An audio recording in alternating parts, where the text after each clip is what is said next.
Hi all, welcome back to my channel. This is Divya. இன்னைக்கு நம்ம சேனல்ல என்ன வீடியோ பார்க்க போறோம்னா ரொம்ப யூஸ்ஃபுல்லான வீடியோ. ஏன்னா நிறைய வாட்டி நான் ஆஃப்டர் வாஷ் ரிவ்யூ போடும்போது எல்லாரும் கேக்குற क्वेश्चन தான் இது. ஜெல் வாஷ் எப்படி பண்றது? ஜெல் வாஷ்னா என்ன? அதனால எப்படி வந்து குர்த்தி மெயின்டைன் பண்ண முடியும் அப்படின்ற क्वेश्चन தான் நிறைய பேர் வந்து கேட்டிருக்கீங்க. ஏன்னா நான் வந்து ஒரு 3 இயர்ஸா வந்து ஜெல் வாஷ் தான் யூஸ் பண்ணிட்டு இருக்கேன். நிறைய பேர்ட்டு சொல்லியிருக்கேன். ஜெல் வாஷ் யூஸ் பண்றதுனால ஜெல் வாஷ் மூலமா நம்ம வந்து துணியெல்லாம் வந்து துவைக்கிறதுனால மெயின்டைன் ஆகுதா அப்படின்னு கேட்டால் கண்டிப்பாக மெயின்டைன் ஆகுது. அதனால தான் நான் வந்து சொல்லியிருக்கேன். என்னோட மீஷோ குர்த்திஸ் எல்லாம் நான் வந்து மொத்தமாகவே நான் வந்து ரிவ்யூ கொடுத்து காட்டுறேன். ஒரு நாள் ஒரு 50 குர்த்திஸ் இருக்கு. எல்லாத்தையுமே நான் வந்து காட்டுறேன் எப்படி இருக்குன்னு சொல்லிட்டு. மேக்ஸிமம் நம்ம வந்து ஒரு 250 200 அந்த மாதிரி குர்த்திஸ்லாம் வாங்குறோம் அப்படின்னா அது கொஞ்ச நாள் நல்லா மெயின்டைன் பண்ணலாம் அப்படின்னு சொல்லிட்டு தான் நான் ஜெல் வாஷ் வந்து யூஸ் பண்ண ஆரம்பிச்சேன். அது உண்மையிலே ரொம்ப நல்லாவும் இருக்கு. அது எப்படி பண்றது எல்லாமே இன்னைக்கு நான் காமிக்கிறேன். நிறைய பேர் மெசேஜ்ல கேட்டிருந்தீங்க. ஆனா மெசேஜ்ல வந்து டைப் பண்ணி ரிப்ளை பண்ண முடியல நிறைய பேருக்கு. ஸோ அதனால தான் வீடியோக்குள்ள போறதுக்கு முன்னாடி நீங்க இன்னும் நம்ம சேனலை சப்ஸ்கிரைப் பண்ணணும்னா மறக்காம சப்ஸ்கிரைப் பண்ணுங்க, பெல் ஐக்கானை கிளிக் பண்ணுங்க. இப்போ நம்ம வீடியோக்குள்ள போலாம். ஸோ ஜெல் வாஷ் அப்படின்னா என்ன அப்படின்லாம் நான் ஒரு சிஸ்டர் கேட்டிருந்தீங்க. நான் அதுக்கு இன்னும் ரிப்ளை கூட பண்ணல. டேரெக்டாக இதை வந்து வீடியோவாக போட்டுடலாம் அப்படின்னு. இந்த மாதிரி ஜெல் விற்கும். இது மாதிரினா இது மட்டும் இல்லை, நிறைய பிராண்டில் இருக்குது. ஏரியல் இருக்குது, சர்ஃப் எக்ஸல் இருக்குது. நான் ஏரியல் யூஸ் பண்ணியிருக்கேன், அதுவும் நல்லா தான் இருந்துச்சு. இப்போ ரீசெண்டாக இதான் வாங்கியிருக்கேன். ஸோ இது ஒன்று வாங்கி வச்சுக்கிட்டிங்கன்னா உங்களுக்கு வந்து இந்த பவுடர், சோப் பவுடர் இருக்கு இல்லையா, சர்ஃபில் பவுடராக இருக்கும். அது வாங்குறதுக்கு இது வாங்குறது ஒன்றும் டிஃப்ரென்ஸ் இல்லை. ஏன்னா இதில் ஒரு மூடி அளவு தான் நம்ம வந்து ஊற்ற போகிறோம். ஒரு வாஷிங் மிஷின் ஃபுல்லாக நீங்கள் துணி வந்து ஃபுல்லாக போட்டிங்கனாலும் இந்த அளவுக்கு மூடியில் நம்ம ஃபுல்லாக ஊற்றணும். இதுக்கு தான் இந்த மூடி. இல்லைன்னா இது எது வேணாலும் நான் வந்து இந்த அளவுக்கே போதும். எனக்கு இந்த அளவுக்கு போட்டாலே ஃபுல்லாகவே வந்து துவைச்சி கொடுத்துரும். ஸ்மெல்லும் நல்லாயிருக்கும். இந்த அளவுக்கு மூடி வந்து நம்ம போட்டுக்கலாம். அதிகமாக எங்களுக்கு துணியும் சேராது. ஒரு செட்டு தான் நான் போடுவேன். அண்ட் ஒரு நைட்டி, பாப்பாவோட ஒரு ட்ரெஸ், அந்த மாதிரி தான் ஒரு 2 நாளைக்கு ஒரு வாட்டி வாஷ் போடுறது தான். இது வருது கிட்டத்தட்ட ஒரு மாதத்துக்கு மேலே தான் எனக்கு வந்துச்சு. ஸோ அது வந்து நான் யூஸ் பண்ணுறேன். அதுக்கப்புறம் வந்து பார்த்தீங்கன்னா கம்ஃபர்ட்டும் வந்து ஆட் பண்ணிக்கிறேன். இது ரெண்டுத்தையுமே நான் எப்படி யூஸ் பண்ணுறேன் அப்படின்றத இன்னைக்கு பார்க்க போகிறோம். சரி, இன்னைக்கு நான் வந்து என்னோட வாஷிங் மிஷின் பற்றி உங்களுக்கு காமிச்சிடுறேன். என்னோட வாஷிங் மிஷின் இது வந்து பார்த்தீங்கன்னா 7 இயர்ஸ் ஆச்சு. IFB அப்படின்றது. இது வந்து அப்போ வந்து புதுசாக இருந்துச்சு. இப்போ வந்து ஓல்டு மாடல் தான் நினைக்கிறேன். இந்த மிஷினில் என்ன ஒரு நல்ல விஷயம்னா, இதில் சில வாஷிங் மிஷின்லலாம் வந்து பார்த்தீங்கன்னா தண்ணிக்கு தனியாக, அப்புறம் டைம் தனியாக எல்லாமே கிளிக் பண்ணி போடுற மாதிரி இருக்கும். 10 மினிட்ஸு, இது இவ்வளோ தண்ணி வேணும், இவ்வளோ குவான்டிட்டி தண்ணி இருக்கணும், இவ்வளோ இது இருக்கணும் அப்படின்னு தனித்தனியாக கிளிக் பண்ணுற மாதிரி இருக்கும். பட் இதில் அப்படி கிடையாது. இது அதனால தான் இதை நாங்கள் வாங்கினதே ஃபஸ்ட்டு. ஸோ நாங்கள் இருந்த வீட்டில், முன்னாடி இருந்த வீட்டில் வந்து பார்த்திங்கன்னா மிஷின் வந்து வெளியிலே கிடக்கும். அதிலே கொஞ்சம் ஒரு மாதிரி இதாகிட்டு, ஆனால் ஒர்க் பண்ணுது. ஒரு வாட்டி சர்வீஸ் பண்ணோம்.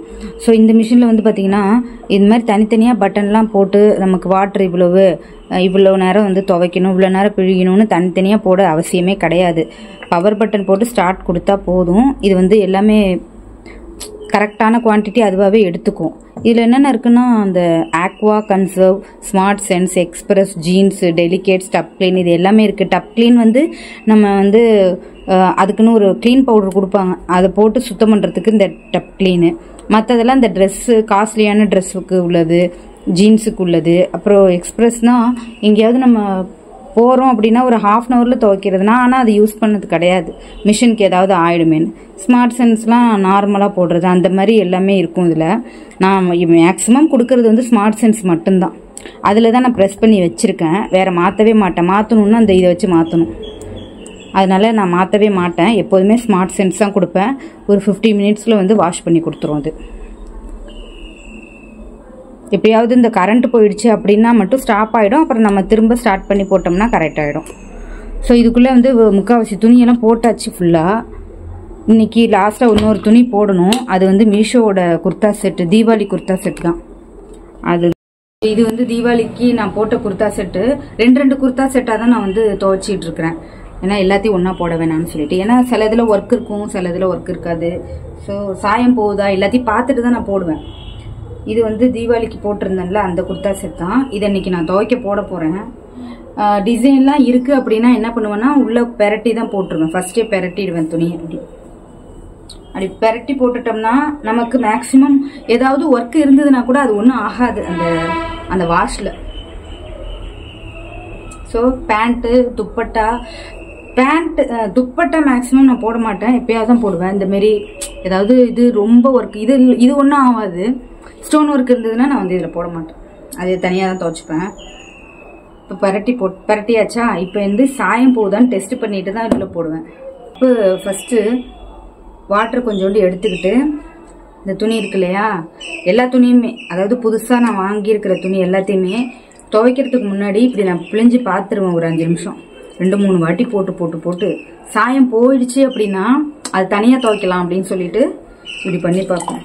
சாயம்லாம் போகல இதில். இது வரைக்கும் தீபாவளி குர்தா செட்டு நான் வந்து ஒரு 8 எடுத்திருந்தேன்னா 10 எடுத்திருந்தேன். 8 துவைச்சாச்சு, 2 தான் இருக்குது.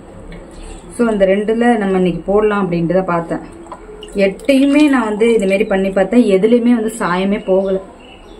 இந்த கலர் வாட்டர் கலரும் மாறவும் இல்லை.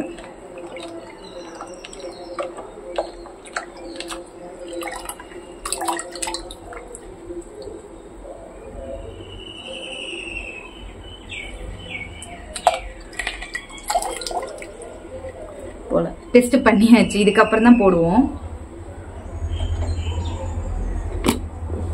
ஸோ அப்படியே இது வந்து நம்ம உள்ளார போட்டுடலாம். போடும்போது நல்லா உதறி போடுங்க, அப்போதான் வந்து நல்லா துவைக்கும். இப்போது இந்த எம்டி கப் எடுத்துக்கிட்டு இதில் வந்து ஜெல்லை ஆட் பண்ணி நான் வந்து மிஷினில் ஊற்றுறது காட்டுறேன், எப்படி ஆட் பண்ணுறேன் அப்படின்னு. ஃபஸ்ட்டு இந்த சர்ஃப் எக்ஸல் ஜெல் எடுத்துக்கலாம்.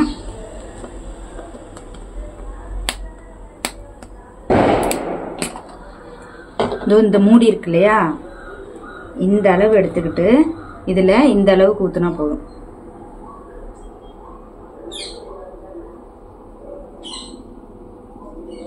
ஓகே, இந்த அளவுக்கு எடுத்துக்கிட்டு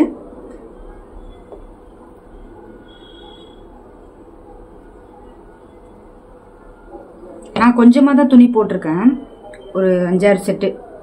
நிறைய இருக்குங்க, ஒரு ஃபுல்லாக நீங்கள் போட்டிங்கன்னா இந்த மூடி ஃபுல்லாகவே ஊற்றிக்கலாம். இதோட தண்ணியும் கொஞ்சம் மிக்ஸ் பண்ணி அதில் ஊற்றணும்.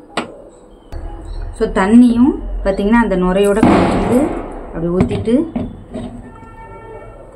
கம்ஃபர்ட் ஸ்மெல்லுக்கு நீங்கள் வந்து இப்போ நைட்டிலாம் போடுறீங்கன்னா கொஞ்சோண்டு போட்டுக்கலாம், சுடிதார்லாம் போடுறீங்கன்னா கொஞ்சம் கூடவே போட்டுக்கலாம். அதையும் இதில் மிக்ஸ் பண்ணிக்கலாம். பெரிய இனம் இருந்தால் எடுத்துக்கலாம், இந்த அளவுக்கு இருந்தால் கூட போதும். இப்போ 2 இதில் என்னென்ன இருக்குன்னா ஜெல்லும் இருக்குது, கம்ஃபர்ட்டும் இருக்குது. இப்போ இந்த அளவுக்கு தண்ணி பிடிச்சிட்டு வரணும். ஸோ இந்த அளவுக்கு தண்ணி பிடிச்சாச்சா, இதில் இது 2த்தையும் நல்லா மிக்ஸ் பண்ணணும், அதுதான் முக்கியம். ஏன்னா நிறைய பேர் ஜெல்லை இந்த டிவி ஆட் ஷூட்லலாம் பார்த்தீங்கன்னா வெறும் ஒரு மூடி வந்து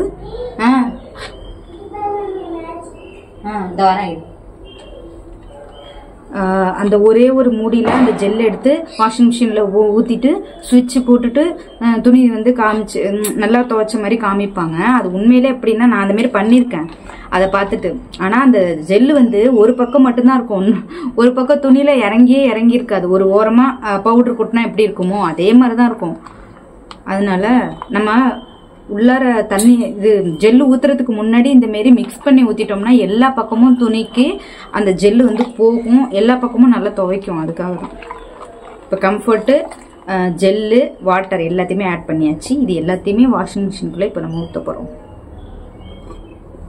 ஸோ இப்போ துணிக்குள்ளார இப்படி நல்லா பரப்பி விட்டு இப்படி ஊற்றணும். வேணும்னா நுரை இருக்குல்ல, கொஞ்சம் தண்ணியும் கொஞ்சம் இதில் கொஞ்சம் தண்ணியை ஆட் பண்ணி இன்னொரு கப்பு வந்து ஊற்றிக்கலாம். நான் வந்து தண்ணி ஒரு கப்பு ஆட் பண்ணிட்டேன், ஆனால் அதை வந்து ஷூட் பண்ணல. ஸ்விட்ச் ஃபஸ்ட்டு இந்த பட்டன், அடுத்தது இந்த பட்டன்.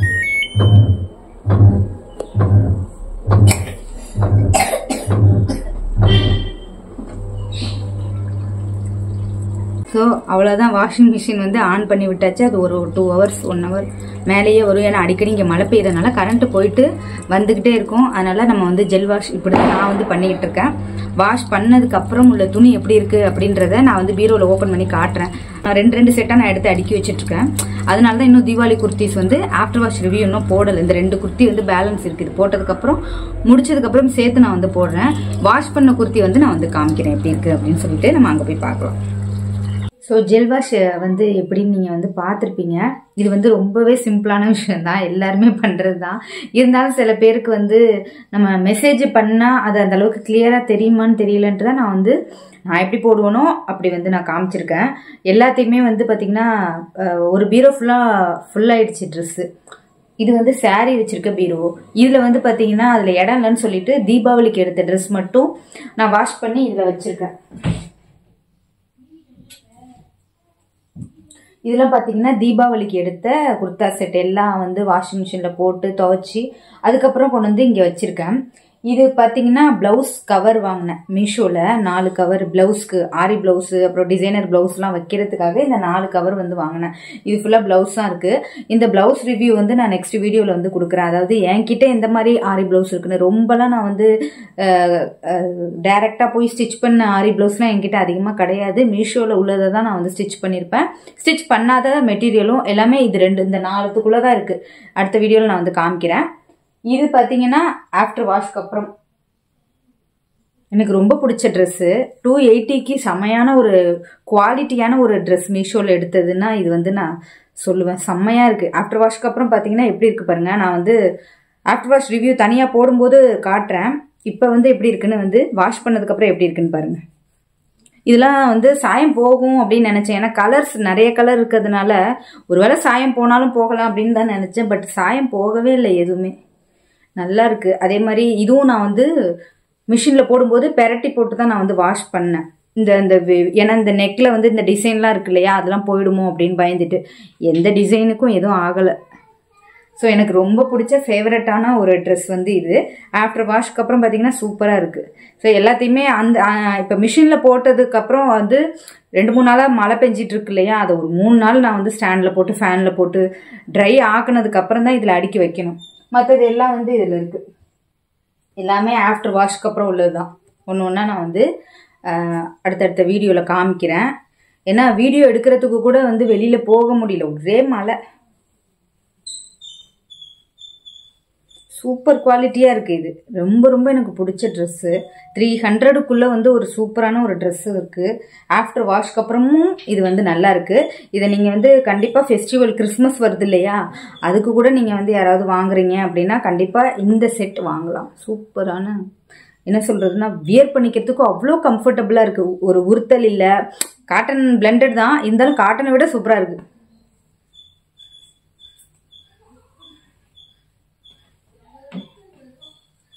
ஸோ இப்போ நான் வியர் பண்ணியிருக்கேன். இந்த வியர் பண்ணியிருக்கிறதும் வந்து தீபாவளிக்கு எடுத்தது தான், ஆர்கன்ஸா குர்த்தி.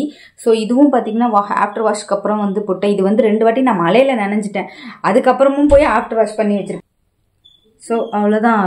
இது எல்லாத்தையுமே நான் வந்து 1 by 1 வீடியோவில் காமிக்கிறேன். 10 நாளாக நான் வீடியோ போடாததுக்கு ரீசன் வந்து பார்த்திங்கன்னா என்னோடய பேபிக்கு உடம்பு சரியில்லை, அம்மா போட்டுருச்சு தாளம்மை, இங்கே போடும்ல அது, அதனாலேயே வந்து 10 நாள் எனக்கு ஒன்றுமே புரியல. ஸோ அதனால தான் நான் வந்து கேப் விட்டுட்டேன். இது இன்னுமே கொஞ்சம் கொஞ்சமாக கண்டினியூ பண்ணிகிட்ருக்கேன். ஸோ இந்த வீடியோ உங்களுக்கு பிடிச்சிருந்ததுன்னா மறக்காமல் வீடியோக்கு லைக் பண்ணி சேனலையும் சப்ஸ்கிரைப் பண்ணிவிடுங்க. நெக்ஸ்ட் சூப்பரான வீடியோவில் நான் உங்களை மீட் பண்ணுறேன். பாய்.